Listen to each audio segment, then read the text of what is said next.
લક્ષ્ય ન્યૂઝ, એક નજર, એક લક્ષ્ય.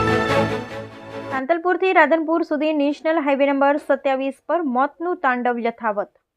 ખાડારાતના કારણે અકસ્માતમાં વધુ એક મોત. પાટણ જિલ્લાના સાંતલપુરથી રાધનપુર સુધી નેશનલ હાઈવે નંબર 27 પર અકસ્માતના બનાવો દિન પ્રતિદિન સતત વધી રહ્યા છે. નેશનલ હાઈવે નંબર 27 પર હાલ ખાડારાતને કારણે વધુ એક અકસ્માતનો ભોગ નિર્દોષનો લેવાયો છે.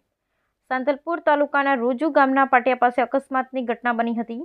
નેશનલ હાઈવે નંબર 27 પર ખાડાના કારણે ટ્રેલર પલટી મારી જતા એક વ્યક્તિનું ઘટના સ્થળે મોત નીપજ્યું અને અન્ય એક વ્યક્તિ ઘાયલ થયો છે. લાશને પીએમ માટે સાંતલપુર પ્રાથમિક આરોગ્ય કેન્દ્ર ખાતે ખસેડવામાં આવી છે. ઘાયલ વ્યક્તિને 108 મારફતે સાંતલપુર સારવાર માટે લઈ જવામાં આવ્યા છે.